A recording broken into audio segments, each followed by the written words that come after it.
I think he's black. Think he's black? All right, let's see. Number 5. We gotcha. Wow. This is John Ball. He's a linguistics professor at Stanford University and the author of Beyond Ebonics, Linguistic Pride and Racial Prejudice. Welcome, all 5 of you, to the show. Welcome, Doctor.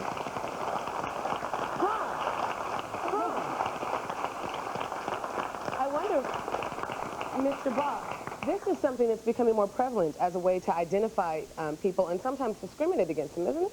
Absolutely true. We're finding in a lot of the research that we're doing that people, when they call over the telephone, are either provided services or denied services based on the sound of their voice. And so what we've characterized here is what we call linguistic profiling, which is very different than racial profiling. With racial profiling, that happens when someone sees you visually and identifies your race, but with linguistic profiling, it happens over the telephone, sight unseen. Yeah, like what happened to me in college. Let me just introduce everybody. Heather, raise your hand. Hi, you're first. Hi. Manu is next. Joe is right next to him. Cynthia. And, of course, Dr. Bai just introduced you. Manu, I wonder, because we saw you. I think you saw his profile and could tell by your shape you were a black man. But do you get confused on the phone by other people for being something else? Yes, I do. The neighborhoods that I've grown up in have been pretty affluent, and my friends say I'm the whitest black person that you'll ever meet, which, you know what, I'll embrace that, because what that has allowed me to do in this society is know that I am educated, and I know that I'm as black as any black American is, and I can be a black educated American. Right. So. Heather, what about you? I do sound, I'm very white. It's Yeah. like I don't even tan, like I just burn. Zero melanin. Okay. So you get what you get. Yeah, usually on the phone I have no problems like making reservations or anything like that. I don't usually get attitude or anything like that. Do you believe that someone who didn't sound like you could have a problem in those same circumstances? Yeah, I think so. I think unfortunately there's a lot of racist people out there that just don't want, say, black people or Asian or Spanish people around, and that's a shame. Right. Okay. Joe, what about you? Because I think if they hadn't seen you, they wouldn't have known. Well, sometimes when people don't see me, you know, because of the heavy New York accent, you know, and plus I use a lot of slang when I speak, people always think that, they never think that I'm white and Jewish. I don't necessarily know if they think that I'm black, but they definitely don't think that I'm white and Jewish, maybe Italian, Puerto Rican. They think you're Italian, definitely Italian. Especially with dealing with, I'm in the entertainment industry, in the hip-hop industry, and when I talk to different connections that I make, they always like, oh, you're white? And I'm like, yeah, because usually they hear my music before they even see my face, because we don't want to use the fact that I am a white Jewish rapper. And then they're to get out surprised. there. Right. Do you think you face some reverse discrimination? Oh, all the time, all the time. I mean, don't get me wrong, the skills speak for itself, but... Oh, really? Okay. Yeah, I'll bust something out if you want. But yeah, a lot of people, you know, it goes different ways. Sometimes people will embrace it just because, you know, the skill will speak for itself, but other times people be like, oh, you know, what's this white kid got to rap about? So what does this white kid have to rap about? I gotta rap about a lot of things. Being from Shaolin, I can rap about everything. Oh? All right, check it. Let me explain what the words do. Commercial, universal, the way I drop like a bird do. Foot in the door, but now I burst through. Other rappers don't be mad, record sales that hurt you. Some of y'all gonna love me, while others can't stand me. Hustle like Bugsy with a brain like Lansky. Treat my friends like family. Take on the road gladly, cause only select few can truly understand me. My flow, I got a polish. Dropped out of college, took a little knowledge, and slap out the mileage.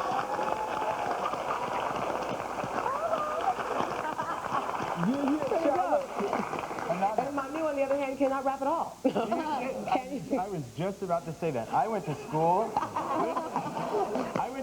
I'm a classically trained opera singer. So Really? I get the same Hit a note. reverse. Okay. Quickly, though. Hurry. Im wunderschönen Monat Mai, als alle Knospen sprangen, da ist in meinem Herzen die Liebe aufgegangen.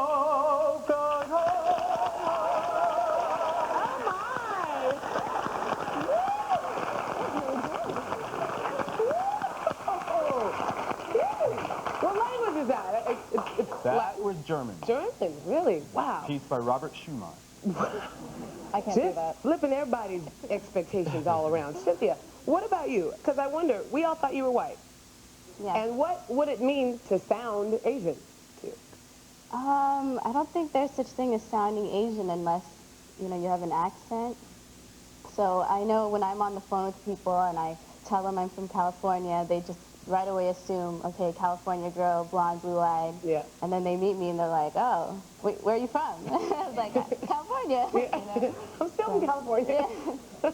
Have you gotten any, I guess, negative reactions based on, one, them hearing your voice, two, them finding out what race you really are? Luckily, no negative reactions, just more surprise. Surprise. Okay. We really do run the risk, though, Dr. Ba, if people are making assumptions based on our voice and making decisions that can really impact us for the rest of our lives, i.e. getting into a school if you're doing an interview, i.e. getting, like we'll see later, hailing a cab, truly?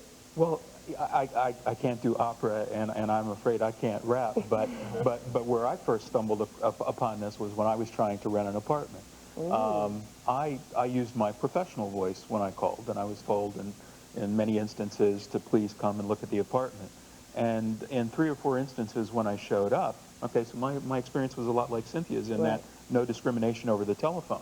And I grew up in a very affluent area, so my experience is like Manu from a linguistic point of view, except that I started out in the inner city, all right? Okay. So I was not always in the affluent community. I was in inner city Philly, I was in inner city LA, and so I style shift, and many of the African-American people that I know will make adjustments depending upon the situation.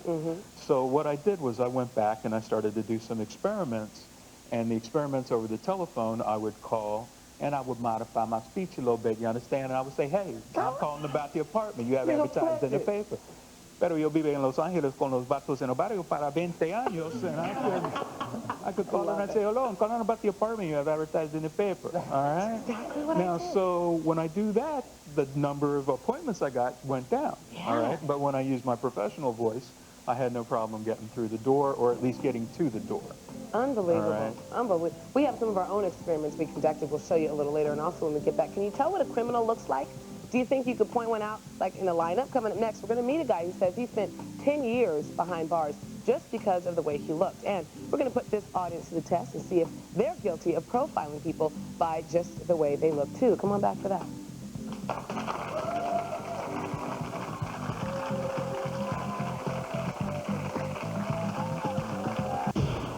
Now, what I want to do is have you look at these 4 men and tell me which one you think looks like an armed robber. To me, number 4 looks like an armed robber because he just looks mean and evil and like he can't be trusted. I think that number 2, either number 2 or 4, just don't like the way they're looking at me at the moment. Just think. Here's what we did. We took 2 men, John and Bobby, one white, one black, and we sent them to hell. Absolutely. There are various ways that people are judged. In the research that we've done, we've looked and we've noticed that the region of the country that they're from, sexual orientation, the age of the person, and age discrimination, and absolutely race. And so we're discriminated against often over the telephone using various linguistic criteria. If you're an older person trying to get back into the job market, and they can detect that in your voice, that comes through. If you have a strong southern accent and you're trying to relocate to another part of the country, that can affect you if people are biased against the region that you're from. And of course, the racial issues that we're looking at, the stereotypes that are associated with that, are often demonstrated in linguistic behavior as well. Have you found that it only affects people in negative ways? Because I would think that if someone was favorable toward what you sounded like, you would have benefit. There is a flip side, and that is absolutely right, because if someone you know, finds an affinity with your voice, all right? Let's say you call someplace, they don't recognize your voice immediately, but they recognize you as someone who is similar to them in their linguistic background, you get a very close approximation or a friendly response. I lived for years in Texas, and Texans are very proud of the way that they speak, and if you get one Texan talking to another Texan on the telephone, they say, hey, how you doing? All right, good to see you. And they're happy that they've connected with you. You get the same thing with people from New England as well, and often with racial groups, the affinity is there. So there's 2 sides to this coin. The linguistic profiling can work for you, and it can work against you. But the point in our research is that because it happens over the telephone, it's sight unseen. And so when someone feels that they've been discriminated against based on the telephone, you don't have the evidence of having been there in person. So for example, let's say that you want an apartment or you want a job, and you call and you say, hello, I'm calling about the advertisement for the job you have in the paper. You never get a call back, all right? Well, you can't prove discrimination easily from that. But what we've shown in our experiments is that depending upon the dialect of the person who calls, the people who get calls back and the people who don't get calls back correspond very closely to different ethnographic and demographic groups. Now, that's if you're listening to somebody. Now, we all know if you're looking at somebody, that's the most obvious kind of discrimination. And when it comes to crime and people being convicted of crimes, a lot of times people say racial profiling was the reason that they were singled out to be convicted or at least accused of a crime, which is the experiment I'm going to put our audience to right now. We have 4 men for you guys to take a look at. They're our little lineup. Come on out, you guys. Now, what I want to do is have you look at these 4 men and tell me which one you think looks like an armed robber. Who do you think looks like an armed robber? Yeah? To me, number 4 looks like an armed robber because he just looks mean and evil and like he can't be trusted. Really? That's what he looks like to me. Do you admit that you're judging him based on his characteristics and how you perceive those characteristics? Yes. I would Okay, have to good say for yes. you. Are there any other characteristics that you're judging him upon? So he looks so mean. Like he would hurt you or something. And he looked like the guy that robbed me last night. No. Aha! Personal experience. No. Anybody else? What number you guys think? Armed robber? She picked number 4. 2? 2? I would pick number 3. You would? Yeah. Just because he looks like he gives me recovering addict, he gives me, like, you know, like, that's what he gives me. And you've seen them where they've done stuff like that and then they... That is so messed up if he's not. He's like a recovering addict. Okay. One more? What do you think? What number do you think? I think that number 2, either number 2 or 4, I just don't like the way they're looking at me at the moment. Just think...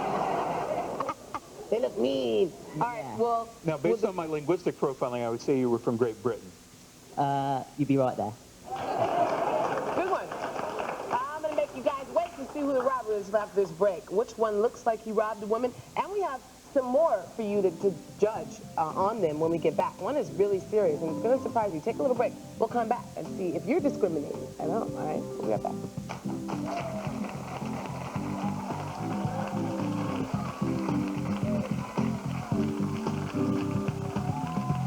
What do you think was falsely accused of robbing a woman and setting her on fire? 4?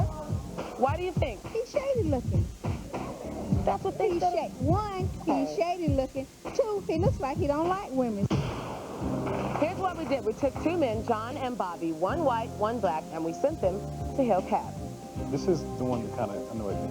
Every time they were in the street, they always went to his side. You know, if they were on my side of the street, they came to me. But when they were in the middle, they had a decision to make, they chose him. And, you know, it happens all the time, but it just, you know, every time it happens, it just pisses me off. How we discriminate. We talked about voice, now we're talking about look. And we're in the middle of our lineup. We had a couple of guesses on who was the armed robber. Before I reveal who it is to you, I want to know which of you, which do you think was falsely accused of robbing a woman and setting her on fire? What number do you think did that? Robbed a woman?